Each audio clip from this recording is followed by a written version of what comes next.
संदीप एक टक शुभम को जाते हुए देख रहा था। गुस्से से उसकी आंखें लाल हो गई थी। संदीप को बिल्कुल भी उम्मीद नहीं थी कि शुभम उस जमीन को बेचने से मना कर देगा। वो सोच रहा था, मुझे उस जमीन को शुभम से खरीदना ही होगा, चाहे मुझे उसके लिए किसी भी हद तक क्यों ना जाना पड़े। संदीप या शुभम दोनों में से किसी को भी ये एहसास नहीं हुआ कि सारा भी उन लोगों की बातचीत सुन रही थी। सारा का उनकी बातचीत सुनने का कोई इरादा नहीं था, लेकिन जब शुभम काफी देर तक वापस नहीं आया, तब नव्या ने उससे कहा, जाओ शुभम को देख कर आओ। जैसे ही वो बाहर आई, वैसे ही उसकी नजर शुभम और संदीप पर पड़ गई, जिससे वो उनकी बातचीत सुनने के लिए चुपचाप छुपकर खड़ी हो गई थी। तो ईस्ट सिटी वाली उस जमीन के ओनर सुपरस्टार शुभम है, सारा ने खुद से कहा। दूसरे ही पल सारा को याद आया कि एक बार नव्या ने ईस्ट सिटी वाली जमीन के बारे में उससे पूछा था। तो क्या नव्या मैम उसी जमीन को खरीदने की बात कर रही थी? सारा ने खुद से कुछ सोचते हुए कहा। सारा ने एक गहरी सांस ली और वापस टेबल की तरफ चली गई। उसे बिल्कुल समझ नहीं आ रहा था कि उसे क्या करना चाहिए। एक तरफ उसका आइडल था तो दूसरी तरफ उसकी बॉस। जब सारा वापस पहुंची तो उसने देखा कि शुभम पहले ही आ चुका था। वो चुपचाप अपनी चेयर पर बैठ गई। कुछ देर बात करने के बाद सारा ने आखिरकार नव्या से कहा, नव्या मैम, आपको याद है आपने एक बार ईस्ट सिटी की तरफ हाईवे के पास वाली जमीन के बारे में पूछा था? सारा की बात सुनते ही नव्या ने एक गहरी सांस लेते हुए कहा, हाँ सारा, उस जमीन के ओनर का अभी तक पता नहीं चला। नव्या शुभम की हेल्प करने की वजह से उस जमीन के मैटर पर ध्यान नहीं दे पा रही थी। आज तुम अचानक ये बात क्यों पूछ रही हो? नव्या ने अपनी भौहें चढ़ाते हुए पूछा। शुभम और रोहन के सामने नव्या को सारा से सवाल जवाब करना अजीब लग रहा था। मैंने सुना है कि रोहन वहां एक फिल्म की शूटिंग के लिए जा रहे हैं, इसलिए पूछ रही थी। सारा ने तुरंत अपने आप को संभालते हुए कहा। सारा की बिल्कुल भी नव्या की आंखों में देखने की हिम्मत नहीं हो रही थी। हाँ सारा, तुमने सही सुना, शूटिंग कुछ ही दिन में शुरू हो जाएगी। उस फिल्म के डायरेक्टर आशुतोष झा हैं, रोहन ने खुश होकर सबको बताते हुए कहा। उसकी बात सुनते ही नव्या को याद आया कि ये बात सारा उसे एक बार पहले भी बता चुकी थी। वो कुछ बोल पाती उससे पहले शुभम ने नव्या से पूछा, तुम अभी जिस जमीन की बात कर रही थी उसका क्या हुआ? कुछ भी नहीं, मैं किसी की बहुत एहसानमंद हूं। मैं बस उस एहसान का बदला चुकाने की कोशिश कर रही थी, पर ऐसा नहीं कर पाई। शुभम नव्या की उदासी को समझ गया था। उसने एक पल रुककर नव्या से पूछा, क्या तुम उस जमीन को खरीदना चाहती हो? हाँ शुभम, मैं उस जमीन को वापस करके एक बहुत बड़ा कर्ज उतारना चाहती हूँ, नव्या ने कहा। उसे बिल्कुल भी पता नहीं था कि वो जमीन शुभम की थी। वो जिस ओनर को ढूंढ रही थी वो उसके सामने ही बैठा हुआ था। शुभम उसकी बात सुनकर शॉक्ड था। उसने तुरंत हाँ में सिर हिलाते हुए अपनी नजरें नीची कर ली थी। जब नव्या उसकी हेल्प करने के लिए आगे बढ़ी थी तो शुभम को लग रहा था कि नव्या के हेल्प करने के पीछे कोई ना कोई वजह होगी। शायद वो वजह ईस्ट सिटी की वो जमीन ही थी। लेकिन दूसरे ही पल शुभम को याद आया कि नव्या को इस बारे में कुछ भी पता नहीं था। नव्या सचमुच बहुत अच्छी दोस्त थी। कुछ ही देर में सभी अपने अपने घर के लिए निकल गए। शुभम कार में बैठा हुआ उस जमीन के बारे में सोच रहा था। क्या हुआ सर, आप परेशान दिख रहे हैं? शुभम के असिस्टेंट विनय पाठक ने पूछा। लेकिन वो इस तरह गहरे विचार में डूबा हुआ था कि उसने विनय की बात को भी नहीं सुना था। कुछ पलों के बाद उसने एक निश्चय के साथ अपना फोन मिलाया, मानो उसने पहले ही कोई बड़ा फैसला कर लिया हो। उसने अपने कॉन्टैक्ट को स्क्रॉल किया, अपने लॉयर अनिल तिवारी को फोन किया। हेलो मिस्टर शुभम, मोबाइल के दूसरी तरफ से अनिल तिवारी ने कहा।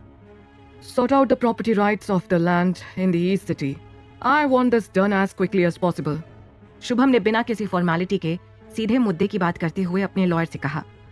अनिल उसकी बात सुनकर हैरान रह गया, क्योंकि शुभम उस जमीन को पहले बेचना नहीं चाहता था। क्या अब आप उस जमीन को बेचना चाहते हैं? अनिल ने हैरान होकर पूछा। हाँ, मैंने उस जमीन को बेचने का डिसाइड कर लिया है। Please arrange the transfer procedures by tomorrow. Of course mister Shubham, मैं जल्दी ही अरेंज करता हूँ, अनिल ने कहा। उसके कहते ही शुभम ने कॉल कट कर दिया। कॉल पर शुभम की लॉयर से हुई बातचीत को सुनकर विनय खुद को पूछने से नहीं रोक पाया। उसने रियर व्यू मिरर में शुभम को देखते हुए पूछा, सर, आप वाकई उस जमीन को बेचना चाहते हैं? हाँ विनय, शुभम ने हाँ में सिर हिलाते हुए कहा। यहाँ नव्या जब तक वापस घर पहुंची तब तक बहुत देर हो चुकी थी। सभी लोग पहले ही सो चुके थे। उसे लग रहा था कि कहीं किसी को पता न चल जाए, खासकर अविनाश को। इसलिए वो बहुत आराम से घर के अंदर आई। जब उसने देखा कि लिविंग रूम में सिर्फ एक छोटी सी लाइट जल रही है और वहां कोई नहीं है, तो वो राहत की सांस लेने के लिए खुद को रोक नहीं पाई। ऐसा लग रहा था कि अविनाश अभी तक घर नहीं आया है। जब वो स्टडी रूम के पास से गुजर रही थी तो उसे ये देखकर राहत मिली कि अविनाश वहां भी नहीं था। कल रात वहां जो कुछ भी हुआ था उसे याद करके नव्या ब्लश करने लगी। नव्या बस अब नहाकर सोने जाना चाहती थी। जल्दी ही वो अपने रूम तक पहुंच गई। वहां पहुंचकर नव्या ने देखा कि दरवाजा खुला हुआ था। वो कुछ सोच पाती कि तभी उसने देखा कि सामने सोफे पर अविनाश बैठा हुआ था। तुम यहाँ मेरे रूम में क्या कर रहे हो?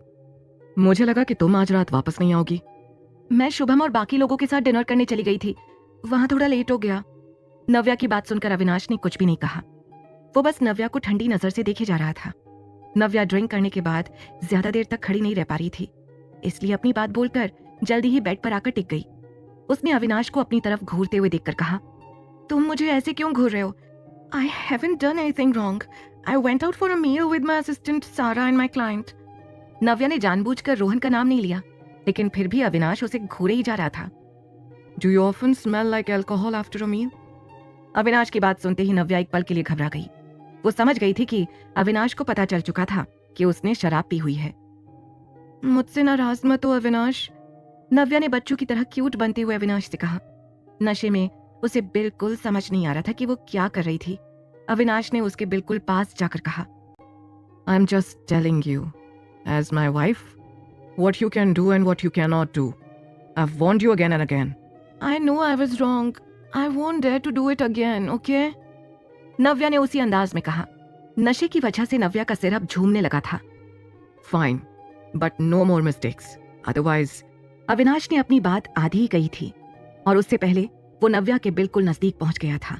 अविनाश नव्या की हार्ट बीट साफ साफ सुन पा रहा था। नव्या ब्लश करती हुई कुछ बोल पाती कि उससे पहले अविनाश ने उसे किस कर लिया। नव्या ने भी अविनाश की इस हरकत का कोई विरोध नहीं किया। And that was your punishment, Avinash ने कहा और एक नजर नव्या को देखकर अपने रूम में चला गया। नव्या अपने बिस्तर पर लेट गई। उसके मन में अविनाश को लेकर कई तरह के सवाल उठने लगे। अगली सुबह अविनाश जल्दी निकल गया था। नव्या भी नहीं चाहती थी कि उसका सामना अविनाश से हो। जब उसे मरियम आंटी से पता चला कि अविनाश ईस्ट सिटी की तरफ की जमीन को लेकर परेशान था, तो उसे बहुत बुरा लगने लगा। वो जल्दी ही उस जमीन के ओनर का पता करके उस जमीन को खरीद लेना चाहती थी। उसने ये सोचते हुए एक लंबी सांस ली और माथे पर हाथ रखकर चुपचाप बैठ गई। अगले ही पल उसकी नजर एक एनवलॉप पर पड़ी। जैसे ही उसने उस एनवलॉप को खोलकर देखा, वैसे ही वो एकदम शॉक रह गई। उसने कभी सपने में भी नहीं सोचा था कि ऐसा कुछ भी हो सकता था। Letter of assignment of land property rights, Navya ने पढ़ते हुए कहा। ये उसी जमीन के डॉक्यूमेंट्स थे जिसे नव्या अविनाश के लिए खरीदना चाहती थी और जिसको लेकर अविनाश भी बहुत परेशान था। नव्या ने आगे देखा तो उस पर कोई साइन नहीं था। उसे लग रहा था कि ये नकली डॉक्यूमेंट्स हैं। उसने तुरंत पीछे लिखे लॉयर के नंबर पर कॉल कर दिया। नव्या की सारी बातें सुनने के बाद लॉयर ने कहा, मैम ये डॉक्यूमेंट्स बिल्कुल ठीक है। जो भी कागजी कार्रवाई की गई है वो बिल्कुल असली है। आप बिल्कुल फिक्र मत कीजिए। उस लॉयर की बात सुनकर नव्या अब और हैरान हो गई थी। उसे समझ नहीं आ रहा था कि आखिर बिना किसी नाम के उसे ये डॉक्यूमेंट्स किसने भेजे थे। तो ये एनवलॉप मेरे पास कैसे आया? नव्या बस उस लॉयर से इतना ही पूछ सकी। इस जमीन के ओनर ने आपको ये जमीन बेचने का फैसला किया है, लॉयर ने कहा। यह सुनकर नव्या की हैरानी बढ़ती जा रही थी। उसे लग रहा था कि ऐसा कैसे हो सकता है। उसने एक पल रुककर उस लॉयर से पूछा, मैं इस जमीन के ओनर से मिलना चाहती हूँ, आखिर वो है कौन? आप टेंशन मत लीजिए, उनकी तरफ से मैं सब संभाल रहा हूँ, वो अभी बहुत बिजी हैं। नव्या इस मामले को बिल्कुल छोड़ नहीं सकती थी। वो अच्छी तरह समझ गई थी कि ये कोई कोइंसिडेंस नहीं हो सकता है।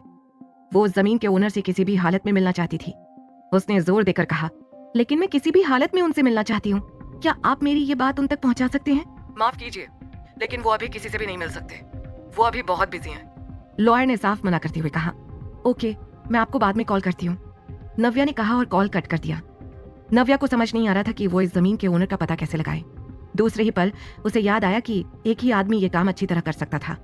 उसने तुरंत अविनाश को कॉल किया। हाँ बोलो नव्या, अविनाश ने कहा। क्या तुम ऑफिस में हो? हाँ, क्या हुआ, कोई प्रॉब्लम है? अविनाश ने कहा। नव्या जानती थी कि इस बात को कॉल पर नहीं किया जा सकता, इसलिए उसने अविनाश के ऑफिस जाना ही सही समझा। मैं ऑफिस आ रही हूँ, वहीं आकर सब बताती हूँ, नव्या ने कहा और कॉल कट कर दिया। फिर जल्दी से डॉक्यूमेंट्स लेकर अविनाश के ऑफिस के लिए निकल गई। नव्या अविनाश के कैबिन तक पहुंची ही थी कि पीछे से एक आवाज आई, मैम, नव्या मैम। नव्या ने जैसे ही पलट कर देखा तो सामने अविनाश का असिस्टेंट शशांक खड़ा हुआ था। क्या हुआ शशांक? नव्या ने पूछा। मैम, सर आपका नीचे वेट कर रहे हैं, आप मेरे साथ आइए, शशांक ने कहा। क्या नव्या उस जमीन के ओनर तक पहुंच पाएगी? आखिर फन क्लब का मैनेजर उस जमीन को दोगुनी कीमत देकर क्यों खरीदना चाहता था? क्या होगा जब नव्या देगी जमीन के डॉक्यूमेंट्स अविनाश के हाथ में? इन सब सवालों के जवाब जानने के लिए सुनते रहिए द रिटर्न।